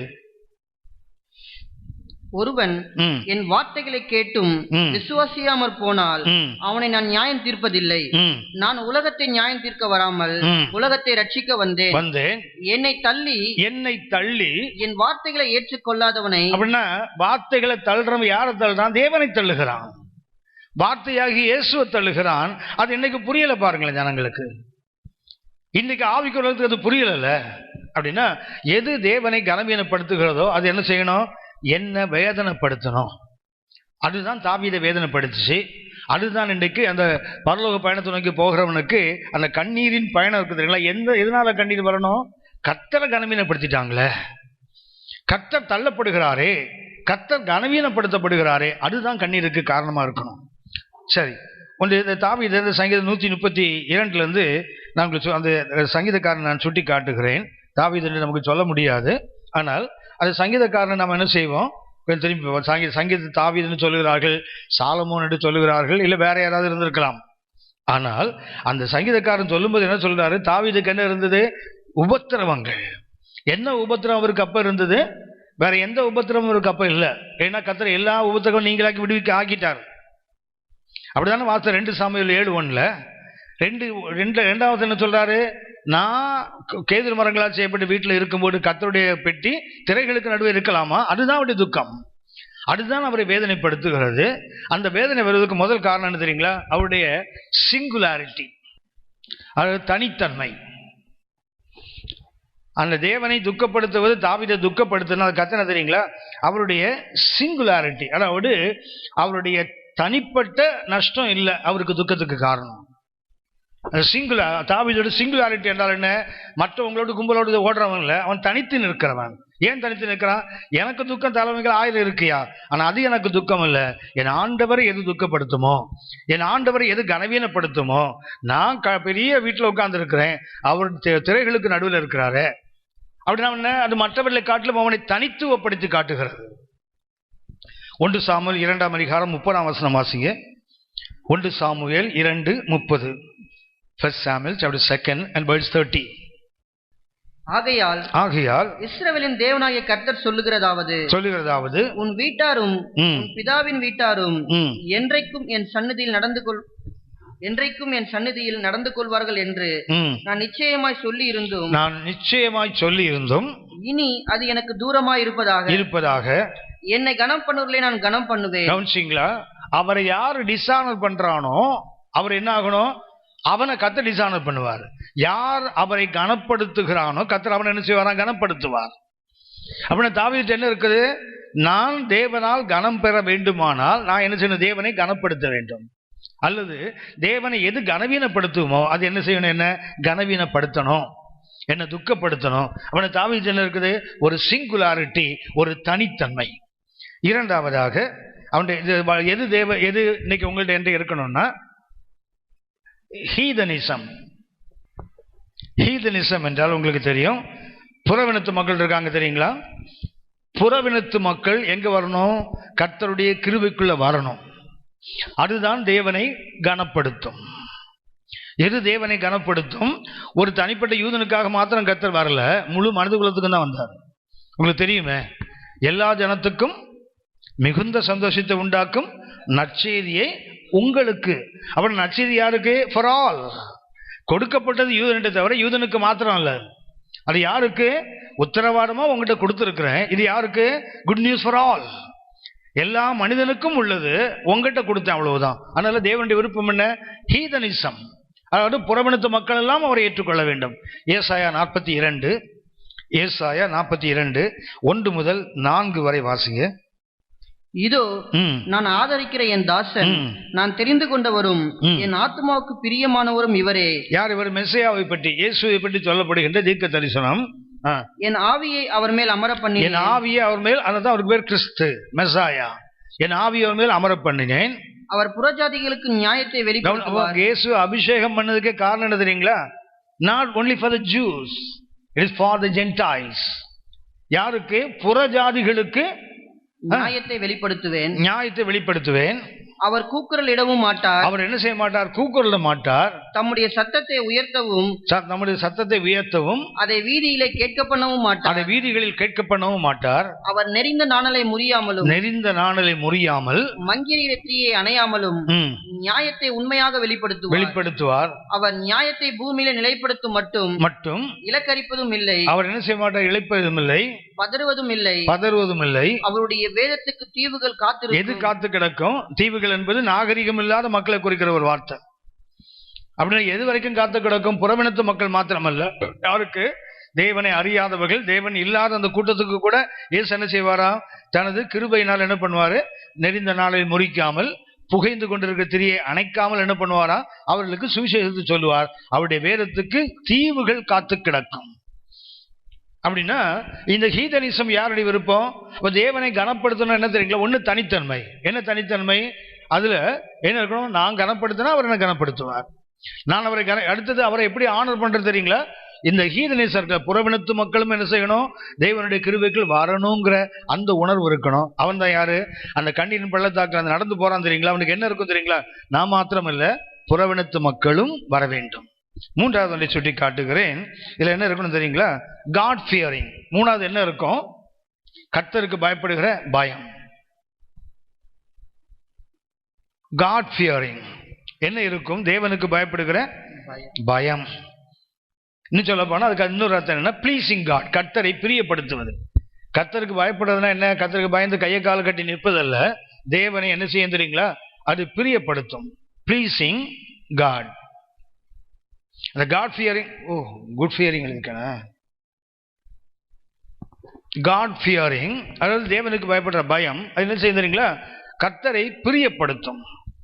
கர்த்தரை பிரியப்படுத்துவது தான் என்ன? அந்த கர்த்தரை கனப்படுத்துவது. அப்போ அஃப்ளிக்ஷன் ஃபார் டிஸானரிங் காட் என்றால் ஒன்று என்ன? ஒரு தனித்தன்மை உள்ளவனாக அவனை வைத்திருக்கும். இரண்டாவது என்ன பண்ணும்? புறவினத்து மக்களும் அவருடைய கிருபையை, அவருடைய சத்தியத்துக்கு கீழ்ப்படியணும். மூன்றாவதாக கர்த்தருக்கு பயப்படுகிற பயம் அவருக்கு உகந்த வாசனை. கர்த்தருக்கு எது உகந்த பிரியமான வாசனையா? அவருக்கு பயப்படுகிற பயம் இருக்கு தெரியுங்களா, அது கர்த்தருக்கு பிரியப்பட்டு சொல்வானா, கர்த்தரை பிரியப்படுத்துவது. இப்போ இது ஒரு இது அஃப்ளிக்ஷன் ஃபார் டிஸ்ஆனரிங் காட். அதாவது தாவீது என்ன செய்கிறான், தாவீது நெருக்கத்திலிருந்து அவனுக்கு விடுதலை கொடும் அப்படின்னு எழுதுறாரு இல்லையா சங்கீதம் 132:1. அதுக்கு அர்த்தம் என்ன? அந்த உபத்திரவம் யாருடையது? தாவீதுடைய பர்சனல் அஃப்ளிக்ஷன் அல்ல, தாவீதுடைய தனிப்பட்ட உபத்திரவம் அல்ல. யாருடையது? தேவனை எது உபத்திரவப்படுத்துதோ, எது தேவனை கனவீனப்படுத்துதோ அதுதான் நம்முடைய உபத்திரவம். சார் ரெண்டாவது இதில் ஒரு கருத்து இருக்குது, அந்த சங்கீதம் 132. அப்போ ஒன்று, தேவனுக்காக உபத்திரவப்பட்டால் அடுத்தது என்ன இருக்கணும்? ஒரு ரெமெடி வேணும்ல, ரெமெடி ஃபார் டிஸ்ஆனரிங் காட். முதல்ல அஃப்ளிக்ஷன் ஃபார் டிஸ்ஆனரிங் காட், அடுத்தது என்ன? இதுக்கு ஒரு மாற்று வழி இருக்குது, ரெமெடி ஃபார் டிஸ்ஆனரிங் காட். அடுத்தது என்ன வேண்டும்? அந்த சங்கீதம் 132 நாம் கவனிப்பது, முதல்ல அஃப்ளிக்ஷன் ஃபார் டிஸ்ஆனரிங் காட், அடுத்தது ரெமெடி ஃபார் டிஸ்ஆனரிங் காட். முதல்ல உபத்திரவப்பட்டோம், அடுத்து என்ன பண்ணோம்? அதுக்கு ஒரு மாற்று வழியும் இருக்குது, அதுக்கு ஒரு மாற்று வழியை நாம் கண்டுபிடித்தே ஆக வேண்டும். முதல்ல தாவீது என்ன பண்ணார் தெரியுங்களா? அதாவது ஆணையிட்டார். பாருங்களேன், அந்த 132:1-2 வசனத்தை வாசிங்க. கர்த்தாவே, தாவீதையும் அவனுடைய சகல உபத்திரவத்தையும் நினைத்தருளும். அவன், நான் கர்த்தருக்கு ஒரு இடத்தையும் யாக்கோபின் வல்லவருக்கு ஒரு வாசஸ்தலத்தையும் காணும் மட்டும் என் வீடாகிய கூடாரத்தில் பிரவேசிப்பதும் இல்லை, என் படுக்கையாகிய கட்டிலின் மேல் ஏறுவதும் இல்லை, என் கண்களுக்கு நித்திரையையும் என் இமைகளுக்கு உறக்கத்தையும் வரவிடுவதும் இல்லை என்று கர்த்தருக்கு ஆணையிட்டு. என்ன பண்ண தெரியுங்களா? ஆணையிடுகின்ற ஒரு அனுபவம் இருக்கு. முதல்ல கர்த்தரை கனவீனப்படுத்தி எனக்கு வருத்தப்படுத்திச்சு. ரெண்டாவது என்ன பண்ணணும்? அதுக்கு நான் ஒரு மாற்று வழி கண்டுபிடிக்கணும். அந்த மாற்று வழி என்ன? எப்படி நான் தேவனை கனப்படுத்துவது? அதுலேயும் கவனித்த எப்படி கனப்படுத்த முடியும்? இதில் என்ன தெரியுங்களா, நம்ம அடுத்த ஸ்டெப்புக்குள்ள போகிறோம். என்னன்னா, ஒன்று ஸ்வேர் பண்ணுறது, அதாவது ஆணையிடுதல். ஆணையிட வேண்டும். என்ன செய்யணும்? முதல்ல கர்த்தருக்கு ஒரு ஆணையிட்டால் என்ன செய்யணும்? கண்டிப்பாக அதை நிறைவேற்றியே ஆகணும். ஆணையிட்டால் என்ன செய்யணும்? கர்த்தருக்கு அதை கண்டிப்பாக செய்யணும். ஆணையிட்டால் செய்யணும். பழைய ஏற்பாட்டில் தெரியும், யாத்திராகமம் 20:7 வாசித்து பார்த்தீங்கன்னா, கர்த்தருக்கு என்ன செய்ய? உண்மையாய் ஆணையிடு. பொய் ஆணையிடக்கூடாது. கர்த்தருக்கு என்ன செய்யணும்? உண்மையாய் ஆணையிடு. லேவியராகமம் 19:12 வாசித்து பார்த்தீங்கன்னாலும் அதே கருத்து இருக்கும். யாத்திராகமம் 20:7, அதே போல லேவியராகமம் 19:12, இந்த ரெண்டையும் பார்த்தீங்கன்னா கர்த்தருக்கு ஆணையிடலாம். ஆனால் என்ன செய்யணும்? உண்மையாகத்தான் ஆணையிடணும், பொய் சொல்லி ஆணையிடக்கூடாது. ஆனால் புதிய ஏற்பாட்டுக்கு வந்தீங்கன்னா நம்ம ஆண்டவர் சொல்லுவார், ஆணையிடாத பாரு. மத்தேயு 5:34 பார்த்தீங்கன்னா என்ன செய்யக்கூடாது? ஆணையிடாத. 5:34 கொஞ்சம் வாசிங்க. நான் உங்களுக்கு சொல்லுகிறேன், பரிச்சேதம் சத்தியம் பண்ண வேண்டாம். பரிச்சேதம் என்றால் கண்டிப்பா செய்யக்கூடாது, அட் எனி காஸ்ட். பரிச்சேதம் என்றால் அர்த்தம் என்ன? By any means. என்ன வந்தாலும் என்ன பண்ணாத? ஆணையிடாதே. அடுத்தது, வானத்தின் பேரில் சத்தியம் பண்ண வேண்டாம். வானத்தின் பேரில் சத்தியம் பண்ணாத, அது தேவனுடைய சிங்காசனம். பூமியின் பேரிலும் சத்தியம் பண்ண வேண்டாம், அது அவருடைய பாதப்படி. எருசலேமின் பேரிலும் சத்தியம் பண்ண வேண்டாம், அது மகாராஜாவுடைய நகரம். உன் சிரசின் மேலும் சத்தியம் பண்ண வேண்டாம், அதன் ஒரு மயிரையாவது வெண்மையாக்கும் கருப்பா. அப்ப என்ன பண்ணக்கூடாது? இயேசு சொல்றாரு, எதன் மேல என்ன பண்ணாத? ஆணையிடாத. பழைய பாட்டில் என்ன சொல்லப்பட்டது? ஆணையிடலாம், பொய் ஆணையிடக்கூடாது.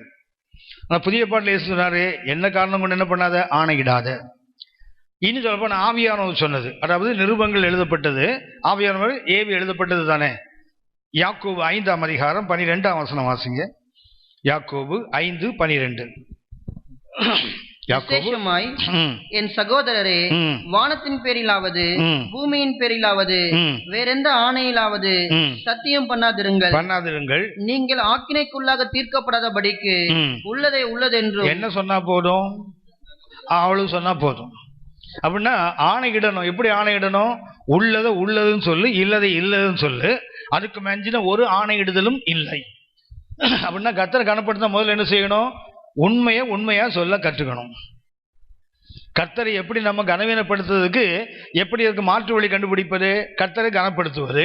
கர்த்தரை எது கனப்படுத்தும்? பொய்யாக ஆணையிடாமல் இருப்பதுன்னு பழைய ஏற்பாட்டு சொல்லப்பட்டது. புதிய ஏற்பாட்டு என்ன சொல்லப்பட்டது? ஆணையிடாத, என்ன சொன்னா போதும்?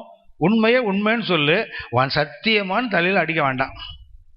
பிள்ளையை கொண்டு நிறுத்தி என்ன பண்ணுவானே, என் பிள்ளை மேலே ஆணைன்னு அடிக்க வேண்டாம். இல்லை கோயில் மேலே அடிக்கிறேன், காணிக்க ஒன்றும் அடிக்க வேண்டாம். என்ன செய்ய போகிறோம்? உள்ளதை உள்ளதுன்னு சொல்லு, இல்லதை இல்லதுன்னு சொல்லு. அதுக்கு மிஞ்சினா வேஸ்ட், விருதா. அப்போ நீங்க எப்படி தேவனை கனப்படுத்த முடியும்? ஸ்வேர் பண்றது மூலம், அது ஆணையிடுதல் மூலமாக. ஆணையிடுதல் கத்தம் என்ன? உண்மையை உண்மையா சொன்னா போதும். சரி, இதுல இன்னும் ஒரு கருத்தை சொல்லுகிறேன். ரெண்டாவது என்னன்னா செல்ஃப் டினையல். என்ன செய்யணும்? நம்மை நாமே வெறுக்க வேண்டும். அந்த சங்கீதம் 132 பார்த்தீங்கன்னா தாவீது என்ன பண்ணுவா தெரியுங்களா? நான் என்ன செய்ய மாட்டேன்? என் வீட்டுக்குள்ளே போக மாட்டேன், என் கட்டில் மேலே ஏற மாட்டேன், என் கண்களுக்கு நித்திரை வரவிட மாட்டேன் இவ்வளவு சொல்லா தெரியுங்களா? அது என்ன தெரியுங்களா? தன்னை வெறுக்கின்ற அனுபவம். என்ன செய்யணும்? ரெண்டாவது, தேவனை எப்படி கனப்படுத்த முடியும் தெரியுங்களா? ஒன்று, பொய் பேசக்கூடாது, உண்மை பேசணும். ரெண்டாவது என்ன செய்யணும்?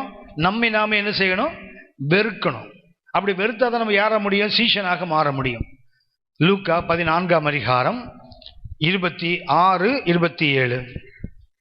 யாதொருவன் என்னிடத்தில் வந்து, லூக்கா 14:26-27. யாதொருவன் இடத்தில் வந்து தன் தகப்பனையும் தாயையும் மனைவியையும் பிள்ளையையும் சகோதரரையும் சகோதரிகளையும் தன் ஜீவனையும் வெறுக்காவிட்டால் எனக்கு சீஷனா இருக்க மாட்டான். அப்படின்னா எப்படி தேவனை கனப்படுத்த முடியும்? எல்லாவற்றையும் வெறுத்து எல்லாவற்றுக்கு மேலாக அவரை நேசிப்பது. அந்த வெறுத்துன்னு இருக்கு இல்லையா? வெறுத்து, அதுக்கு ஆங்கிலத்தில் என்ன வார்த்தை? ஹேட். ஆங்கிலத்தில் என்ன அந்த வார்த்தை? ஹேட். வெறுத்துனா என்ன அர்த்தம்? தகப்பன தாயை இயேசு ஏற்றுக்கொண்டு என்ன பண்ணோம்? 2 பேரும் வீட்டை விட்டு துரத்தி விட்டுணும். சரியா? அது நம்மால் கரெக்டாக பண்ணுவான். என்ன பண்ணுவான்? அப்பா அம்மாவுக்கு டே சேர்க்க மாட்டான், தோத்திடுவான். ஆமாம், அதான் கல்யாணம் ஆன உடனே. அப்புறம் என்ன பண்ணுவான்? ஒருவேளை சில ரட்சிக்கப்பட்டு என்ன தோணும்? இந்த ஒய்ஃப் வந்து ஒரு பெரிய தலைவலியாக தெரியும்ல, ஊழியத்துக்கு போக விட மாட்டேங்குது, கத்தருக்கு ஒன்றும் கொடுக்க விட மாட்டேங்குது, அப்படி தோணுதில்ல. உடனே அவளை தொலைச்சி கட்டிடு, இப்படி தோணுது இல்லையா? அந்த அர்த்தம் அல்ல. அது பயன்படுத்துகிற வெறுத்தலுக்கு ஹேட். அதுக்கு கிரேக்க வார்த்தை ஞாபகம் இருக்கா? ஹேட்டுக்கு கிரேக்க வார்த்தை ஞாபகம் இருக்கிறதா? தமிழ் வார்த்தையே தகுறாரு, இதில் கிரீக் வேற.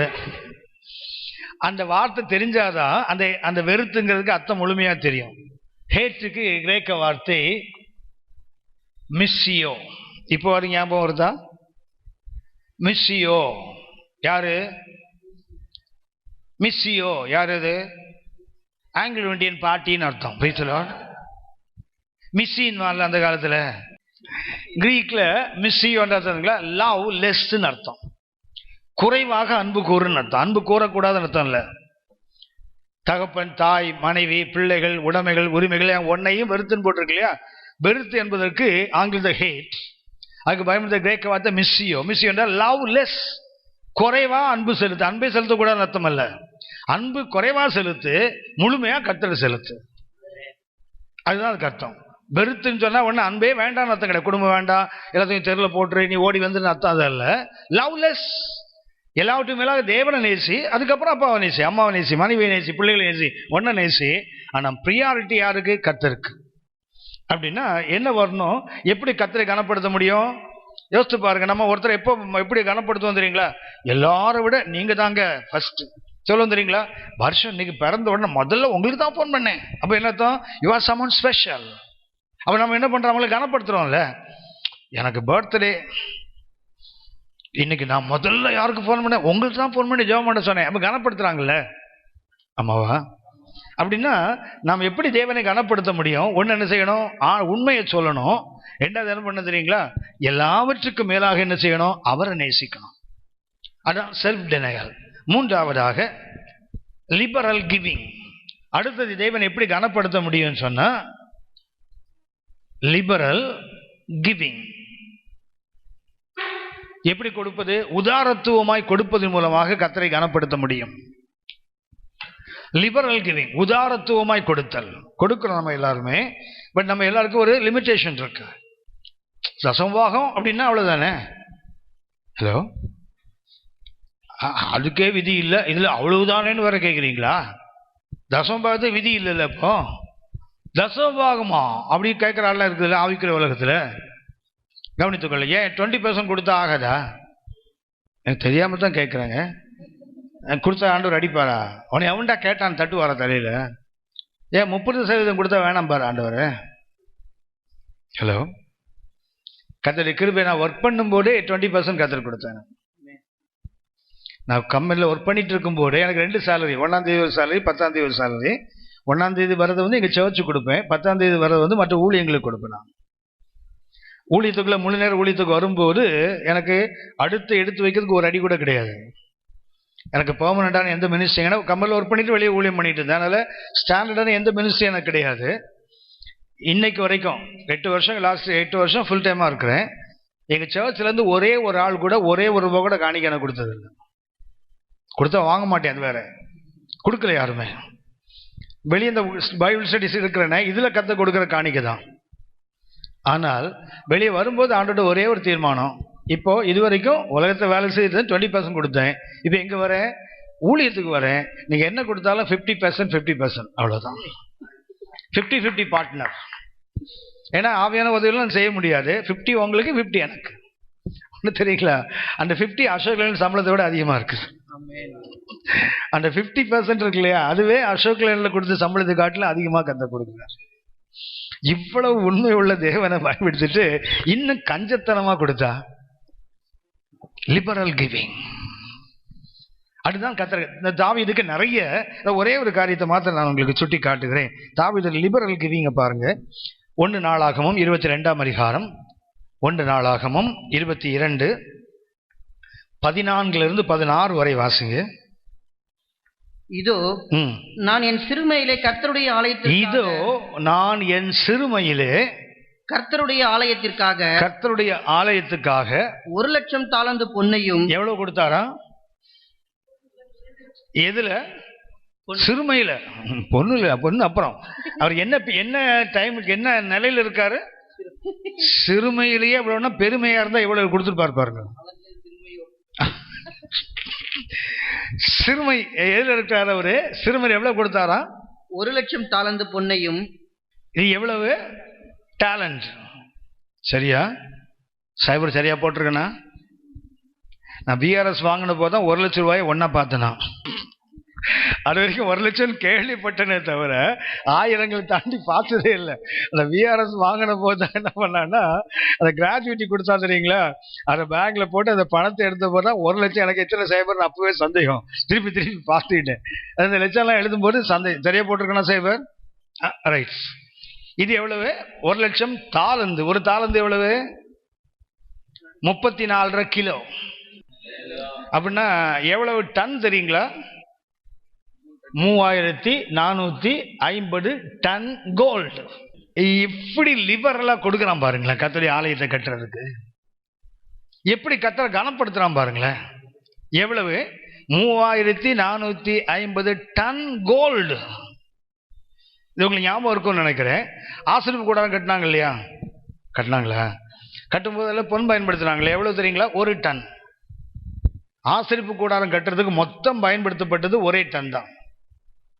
அந்த கிருபாசனம், அந்த தூபபீடம், சமூகத்தை பற்றி மேஜை, பொன்குத்து விளக்கு, அதில் உள்ள உபகரணம் எல்லாம் சேர்த்து எவ்வளவு தெரியுங்களா? Just 1 ton. மொத்த இஸ்ரவேல் மக்களும் சேர்ந்து கொடுத்தது 1 டன். ஒரு தனிப்பட்ட தாவீது மாத்திரம் 3,450 டன் கோல்டு. சில்வர் எவ்வளவு தெரியுங்களா? கூட ஒரு சைபர் சேர்த்துட்டீங்கன்னா இவ்வளவு டன் சில்வர். Gold 3,450 ton. இது எவ்வளவு? 34,500. 1,00,000 தாலந்து பொண்ணு, 10,00,000 தாலந்து வெள்ளின்னு போட்டிருக்காங்க. இதுக்கு அப்புறம் சொல்றான், வெண்கலத்துக்கும் இரும்புக்கும் கணக்கு இல்லைன்றான். நெருக்க முடியல. அது இது நிறுத்த சொல்லிட்டா, அது என்ன செய்ய முடியல? நெருக்க முடியல. எடுத்துட்டு போப்பா மொத்தம்ட்டான். இதுதான் கர்த்தரை கனப்படுத்தும். என்ன பண்றாங்க தெரியுங்களா? அந்த லிபரல் கிவிங். 4வதாக ஒன்றை சொல்லுகிறேன். தாவீது எந்தூசியாசம். அடுத்தது என்ன? உற்சாகம். என்ன இருக்கணும்? கர்த்தருக்கு வேலை இருக்கு தெரியுங்களா? அந்த உங்களுக்கு தெரியும், எரேமியா 48:10.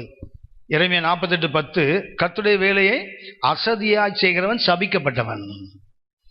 கர்த்தருடைய வேலையை செய்யறாங்க நிறைய பேர், என்ன செய்றாங்களா? அசதியா.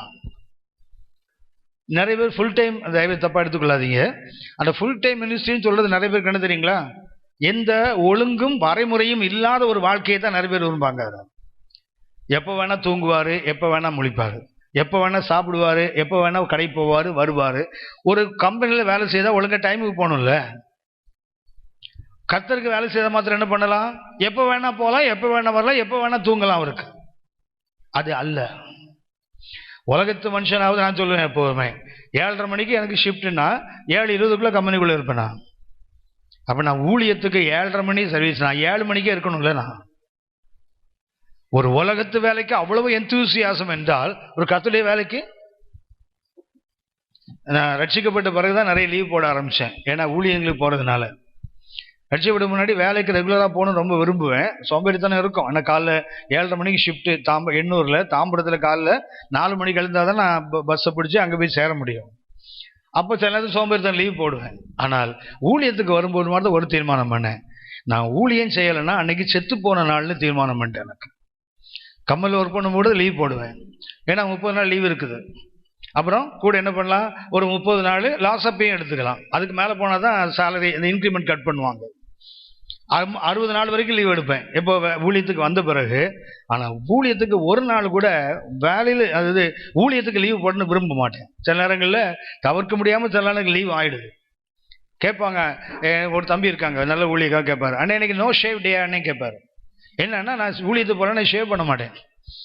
சரியா, சோம்பேறித்தனம். அந்த தாடி வச்சதுக்கு காரணம் அது ஒரு காரணம், சோம்பேறித்தனம் தான். சரியா, கொஞ்சம் ஏரியாவில் இப்படி இழுத்தா போதும், சீக்கிரமாக பண்ணிடலாம். இது நான் மொத்தமில் இழுத்துட்டு உட்காந்துருக்கணும். அதனால ஏரியாவை குறைச்சிக்கிட்டேன். சரியா, ஷேவ் பண்ணுறது மாதிரி எனக்கு கடினமான வேலை வர்றது வேற ஒன்றுமே கிடையாது. அவ்வளோ சோம்பேறித்தனம் எனக்கு. இன்னைக்கு ஊழியத்துக்கு போகலாம், கண்டிப்பாக ஷேவ் பண்ண மாட்டேன். கேட்பாரு, அண்ணே வீட்டில் இருக்கீங்களான்னு கேட்பாரு. ஆமாம். அண்ணே எனக்கு நோ ஷேவ் டேயான்னு கேட்பாரு. ஆமாம், நோ ஷேவ் டே தான்.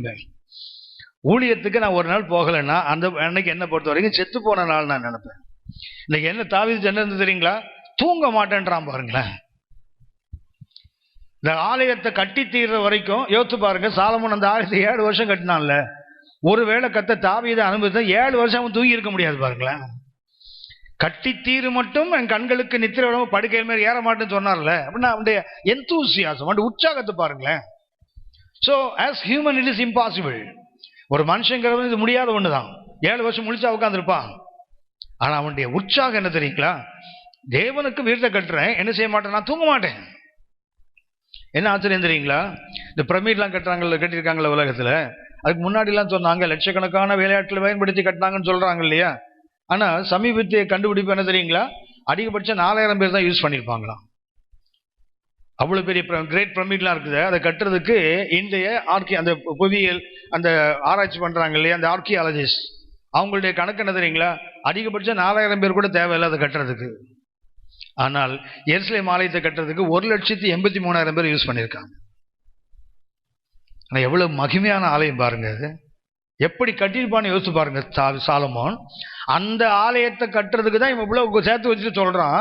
அதை கட்டி முடிக்கிற என்ன செய்ய மாட்டேன், தூங்க மாட்டேன்றார். பாருங்களேன், அப்படி என்றால் இன்னைக்கு நமக்கு தெரியும், it's a journey of tears. கண்ணீரின் பயணம் தான். அந்த பயணத்தில் என்ன இருக்கணும் தெரியுங்களா, 2 காரியம் முக்கியம். ஒன்று என்ன செய்யணும், எது தேவனை கனவீனப்படுத்துதோ அது எனக்கு துக்கத்தை உண்டாக்கணும். 2வது, எது தேவனை கனப்படுத்துமோ அதுதான் என் வாழ்க்கையா இருக்கணும். அந்த கனப்படுத்துவதற்கு 4 how to honor God. ஒன்று என்ன பண்றா, ஸ்வேர் பண்றான், ஆணை இடுகிறான். அதுக்கு அர்த்தம் என்ன, உண்மையத்தான் நான் பேசுவேன், அதுக்கு மேலே பேச மாட்டேன். இது இன்னைக்கு உலகத்தை சொல்றான், யதார்த்தவாதி வெகுஜன விரோதிமா. நீ உண்மையை சொன்னீங்கன்னா எல்லாருக்கும் எதிரியா ஆயிடுவீங்க. ஆனா தாவீதை பற்றி கவலைப்படல. 2வது என்ன பண்றான் தெரியுங்களா, தன்னை வெறுக்கிறான். அது செல்ஃப் டினையல். தன்னுடைய சுகம் இல்லை, கர்த்தர் தான் முக்கியம். எனக்கு ஒரு பெரிய வீடு, எனக்கு உண்மையிலே துக்கம். சில சபைகளை பார்த்தீங்கன்னா பால் அடைஞ்சு போய் கிடக்கும். அதே பாஸ்டர் வீட்டை பார்த்தீங்கன்னா பேலஸ் மாதிரி இருக்கு. சமயத்தில் ஒரு ஊழியக்காரர் வீட்டுக்கு போனபோது வருத்தமா இருந்தது எனக்கு. ஊழியக்காரர் வீடு அழகா இருப்பதில் எனக்கு ஒன்றும் கருத்து முரண்பாடே கிடையாது. அது நல்லா தான் இருக்கணும், தேவனுடைய மனுஷன் நல்லா இருக்கணும். ஆனால் கர்த்தரை விட்டு பாளைய போடலாமா? அப்படிதான் கர்த்தர் சொன்னாரு, என்னுடைய வீடாய் பாளைய கிடக்கும் போது மச்சுப்பாவை, அப்படித்தானே ஆகாய கொண்டு கேட்டாரு, மச்சுப்பாவை வீட்டில் குடியிருப்ப காலமானு கேட்டார்ல. இப்போ தேவனுடைய வீட்டை பாலா போட்டுட்டு உங்க வீட்டை அலங்கரிக்கிறீங்கல்ல, அதுதான் நாம் கற்றுக்கொள்ள வேண்டிய. அவனது செல்ஃப் டினையல் இருப்பாருங்க, எனக்கு இல்லை கர்த்தருக்கு தான். 3வது லிபரல் கிவிங், கொடுக்குறான் கர்த்தருடைய ஆலயத்துக்கு. 4வதாக அவனுடைய உற்சாகம். ஜெபம் பண்ணலாமா? ஜெபிப்போம், கதை நோக்கி பார்ப்போம்.